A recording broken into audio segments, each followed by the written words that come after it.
रहस्यमय कहानियाँ, भूतिया अनुभव। इस दुनिया में कई लोग भूतों में विश्वास नहीं करते और यह मानते हैं कि ऐसे अलौकिक अनुभव काल्पनिक और सच से परे होते हैं, पर सोचिए अगर मैं आपको यह बताऊं कि नीचे लिखी कहानियां वास्तविक लोगों के साथ घटित हुई ऐसे ही डरावने अनुभवों का लेखा जोखा है।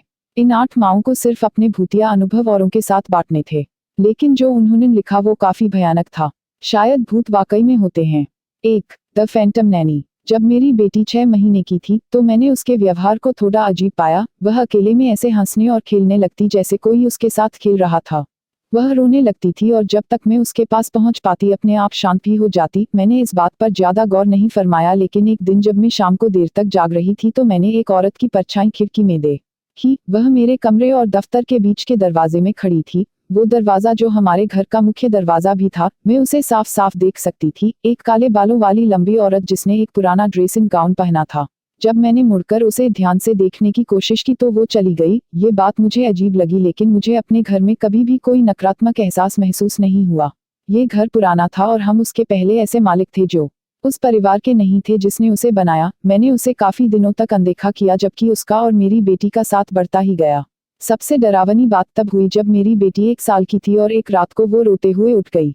मैं और मेरे पति दोनों उसको देखने के लिए उठे तो हमने बेबी मॉनिटर पर कुछ अजीब सी आवाज सुनी और मेरे पति ने मेरा हाथ पकड़कर अपनी उंगली अपने होठों पर रख इशारा किया। हम चुप हो गए और सुनने लगे। वह एक औरत की लोरी गाने की आवाज थी। थोड़ी ही देर बाद मेरी बेटी शांत हो गई और नाइट नाइट कहकर सो गई। मेरे पति भागकर उसके कमरे में गए देखने के लिए कि वो ठीक है कि नहीं। सब ठीक था किस्मत से, पर फिर भी हमने अगले ही दिन अपने घर की सफाई करवा दी।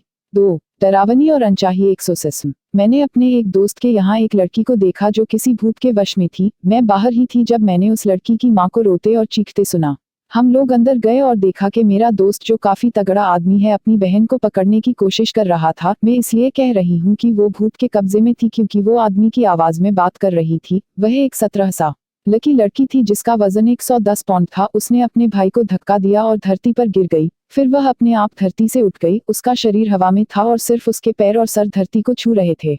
बहुत ही भयानक था। काफी लोग चले गए। मैं वहां रुक गई और उसके भाई की मदद करने लगी उसको पकड़ने में, और उस आत्मा से कहने लगी कि वो यहाँ से चली जाए। पता नहीं मैंने ऐसा क्यों किया। मैं हमेशा से धार्मिक रही हूँ और मुझे लगा कि मैं मदद कर सकती हूँ। 20 मिनट बाद वह ठीक हो गई और उसे कुछ भी याद नहीं था। उसे कुछ भी नहीं पता था कि क्या हुआ। वह बहुत परेशान और घबराई हुई लग रही थी। अब वो ठीक है। मैं और उसका भाई संपर्क में रहते हैं। पिछली बार जब हमने बात की थी तो वो 1 साल पहले थे और उसे अभी भी वो रात अच्छे से याद है। उसने मुझे धन्यवाद कहा, पर मुझे नहीं लगता था कि मैंने कुछ उल्लेखनीय किया था। मैंने वो किया जो मुझे सही लगा और मैं सिर्फ मदद करना चाहती थी। 3. पागल खाने का भूत। कुछ दिनों पहले मैं और मेरा एक दोस्त वुड काउंटी हिस्टोरिकल म्यूजियम देखने गए। वह पहले पागलों का अस्पताल हुआ करता था, पर अब आप वहां घूमने जा सकते हैं या खुद अकेले भी घूम सकते हैं।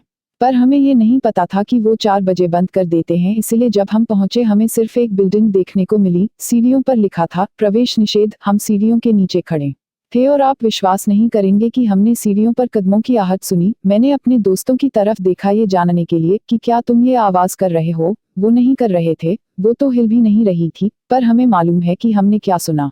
इसमें कोई शक नहीं था। हमने हकीकत में उन सीढ़ियों पर कदमों की आहट सुनी थी, पर वहां कोई नहीं था। मैं दोबारा वहां जाकर और इमारतों को जांचना चाहूंगा। 4. भूतिया मेहमान। मैंने अपने घर में कई भूतों का सामना किया है। ऐसे ही एक वक्त में अपने शयन कक्ष में अकेली थी और मुझे लगा कि बिस्तर पर कोई बैठ गया है। मैं जग रही थी, इसीलिए मुझे मालूम है मैं सपना नहीं देख रही थी। उसके बैठने से रजाई भी नीचे हो गई। एक दूसरे वक्त में घर पर 3 छोटे बच्चों के साथ अकेले थी और ऊपर टंगी एक लालटेन आगे पीछे झूल रही थी जबकि उसके पास कोई नहीं था। और एक बार मैंने अपने तहखाने से अजीब सी आवाजें आती हुई सुनी, जैसे कई सारे कंचे आगे पीछे झूल रहे हों। 5. अतीत का भूत। जब मैं 3 या 4 साल का था हम विचिटा, केन्सास में ऐसे घर पर रहते थे जो पहले एक वृक्षारोपण घर हुआ करता था और जिसमें कई सारे अपार्टमेंट थे। मेरी माँ ने बताया कि एक दिन उन्होंने मुझे चीखते हुए सुना और जब वह अपने कमरे से बाहर आई तो उन्होंने देखा कि मैं बाथरूम से निकल हॉल में भाग रहा था। मैं अकेले बाथरूम गया था और उन्होंने मुझे बताया कि मैंने वहां एक आदमी होने की बात उनको बताई। वह भागकर बाथरूम में गई, लेकिन वहां पर कोई नहीं था।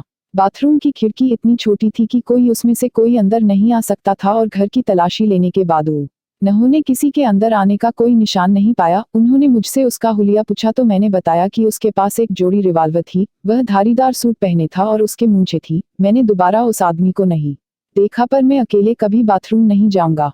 1 महीने बाद जब वह किचन सिंक साफ कर रही थीं तो उन्हें पता चला कि पीछे की दीवार नकली थी और उसे हटाकर देखा, पीछे एक छोटी सी जगह थी जहां एक आदमी आराम से रह सकता था, कुछ पुरानी बोतलें, एक पुराना कंबल और दीवार से टंगा हुआ एक धारीदार सूट। वह बहुत डर गई और क्या कहूँ, जब मैं 6 साल का हुआ तो मेरी माँ ने दोबारा ये बात मेरे दादा दादी से छेड़ी।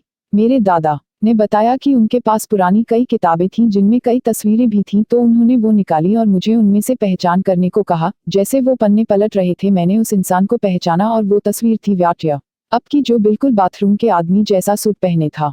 6 वो रूममेट जो शांति से नहीं बैठेगी। मैं 2 और लड़कियों के साथ एक अपार्टमेंट में रहती थी और जब भी मैं घर आती थी तो मुझे एक एहसास महसूस होता था जैसे घर पर कोई और भी है। हर कमरे की तलाशी लेने के बाद और ये जानकर कि कोई नहीं है तब भी ऐसा लगता था जैसे कोई मुझे देख रहा है। मैं जब लव सीट जो कि हॉलवे के सामने थी पर बैठती थी, मुझे कभी कभी आंखों के कोनों में लाल की झलक आती थी। इससे मैं डर जाती थी क्योंकि दीवार पर या उसके आसपास कुछ भी लाल नहीं था। आखिरकार एक रात हम सब लोग घर पर थे और बात करने लगे। सबने बताया कि उन्होंने भी ऐसा महसूस किया कि जैसे घर पर कोई है और लाल की झलक देखी है। अचानक फोन बजा और कॉलर आईडी में हमारा नंबर आ रहा था। हमने उठाया और हमें उस कमरे में से संगीत की आवाज आ रही थी जिसमें दूसरा फोन था। हमने जितनी बार भी फोन काटने की कोशिश की वह बंद नहीं हुआ और मेरे रूममेट ने बताया कि उसने उस कमरे में रेडियो नहीं चलाया था। हम उस रात सारे लिविंग रूम में ही सोए और उसके बाद हम सबने यहाँ से जाने का फैसला किया। अगले कुछ हफ्तों में हमें वह एहसास और ज्यादा महसूस हुआ और हमें लाल की झलक ज्यादा देखने को मिली। 6 हफ्तों बाद हमने वह घर छोड़ दिया। मेरे रूममेट्स ने अलग अलग कमरे किराए पर ले लिए। आज भी मैं उस जगह के बारे में सोचती हूँ तो डर जाती हूँ। 7 वह मरे लोगों को देख सकती है। मैंने कई ऐसे लोगों को देखा है जो मर चुके हैं, पर अक्सर मैं उन्हें सुन नहीं पाती हूँ और ये हमेशा नहीं होता है। ये बहुत ही अजीब और डरावना है। मैं कभी भी अपन पति के कजिन से नहीं मिली, लेकिन उसके अंतिम संस्कार में अपने पति को सहारे देने के लिए उसके साथ शामिल हुई। मैंने उसके मरे कजिन को ताबूत के पास खड़े हो अपने भाई को एक दुख भरा भाषण देते सुना। मैं डरकर उसे देखती रही। वह दुखी होने के बजाय अपना सर हिला रहा था। फिर उनसे मुझे देखा और ऐसा चेहरा बनाया जैसे वह बहुत ध्यान से कुछ देखने की कोशिश कर रहा। जब मेरे पति ने मेरा हाथ पकड़ने के लिए मुझे छुआ, मैंने नजर हटा ली। जब मैंने वापस देखा तो वो जा चुका था। उसके अलावा मैं अपने परिवार में मरे कई लोगों को और अपने मरे कुत्ते को भी साफ साफ देख पाती थी। इसके अलावा मेरे पास डॉटी है जो एक छोटी लड़की है जो मेरे बेटों के कमरे में रहती है और उनके चले जाने पर रोती है। मैंने उसे नहीं देखा है पर मेरे बेटों ने उसे कई बार देखा है और मेरे पति ने भी उसे देखा है।